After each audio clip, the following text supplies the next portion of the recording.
To the United States now, and Donald Trump has sought to galvanize support for his latest bid for the White House amid criticism that his campaign is off to a slow start, saying he was more angry and more committed than ever. Speaking in New Hampshire over the weekend at the first of a pair of uncharacteristically low-key events in critical early voting states, the former president, who announced his candidacy more than 2 months ago, defended his yet uncontested run for the Republican Party's 2024 presidential nomination. Later, at another rally in South Carolina, he railed against the war in Ukraine and said Joe Biden had brought the world to the brink of World War III. Through weakness and incompetence, Joe Biden has brought us to the brink of World War III. We're at the brink of World War III, just in case anybody doesn't know it. As president, I will bring back peace through strength. I would have a peace deal negotiated within 24 hours. Donald Trump. Well, for more on this, let's cross live and speak to Arise US correspondent Eric Ham, who joins me live now from Washington. Good to see you, Eric. So Mr. Trump begins his 2024 re-election campaign. You covered Mr. Trump's first term extensively. I wonder what you think about the prospect of him trying to have a second one. As we see, it's going along right now. It's not getting the attention that, of course, he did during his first run for office. But of course, Charles, it's still very, very early. Remember, Donald Trump announced for presidency just over 2 months ago, and we have not heard from him since then. And he really hasn't been on the campaign trail. Mostly fending off lawsuits and, of course, dealing with a number of legal challenges. But now we see that he's moving in earnest and now focusing on those two early state battlegrounds where he is now looking to set himself apart, not only from the current occupant of the White House, Joe Biden, but also many of those who would or who might get in the race, notably Florida Governor Ron DeSantis. Donald Trump has already accused the current Florida governor, who many see as the heir apparent to Donald Trump, as disloyal. And he says that he will deal with him in much the same way that he has dealt with his other opponents. But we've also gotten some new polling data out, Charles, that shows that while Donald Trump still commands a very sizable portion of the Republican Party, he still has very, very high disapproval ratings, higher even than Joe Biden, who is right now has an approval rating of around 45% with a disapproval rating of about 50%. But what we're seeing in Donald Trump is those disapproval numbers actually are hovering around 60%. And while he does control the Republican Party still, those numbers are actually much further down than where they were at their peak, where he had about 95% support from the Republican Party. Now it looks like it's around 63%. So there's a long way to go for Donald Trump if he is going to actually secure the nomination. And of course, many are still waiting and thinking others, including Florida Governor Ron DeSantis, will actually get into this race.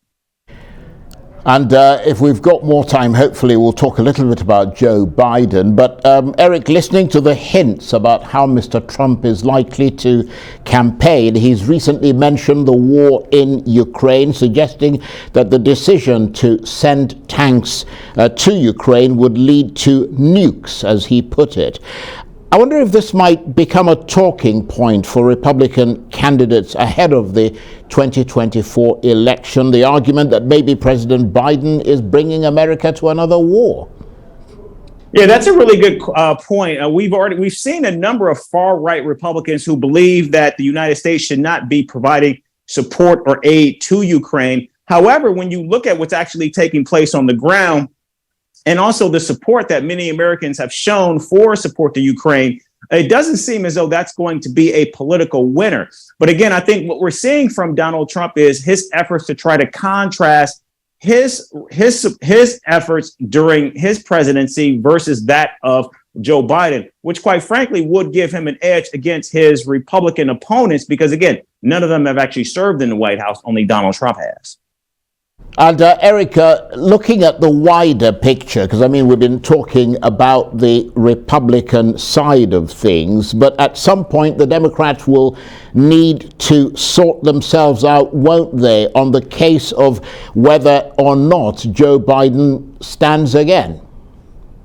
Well, we know that the State of the Union address is coming up. Charles, of course, we'll be covering that, and we're told that right now the Biden team is actually beginning to lay the groundwork for their reelection efforts, and they're going to formally begin rolling that out after the State of the Union address. And so we know that from our sources inside both the Trump White House as well as the Trump campaign, they're beginning that process and beginning to build out that infrastructure. So it's very clear that even though President Biden has not announced his candidacy yet, that they are beginning to lay the groundwork for that official announcement. And so there's very, very little chance that there are going to be any challengers to Joe Biden. And so he will have the lane to himself. And now what we're seeing and learning, particularly with the departure of his White House Chief of Staff, Ron Klain, that President Biden is beginning to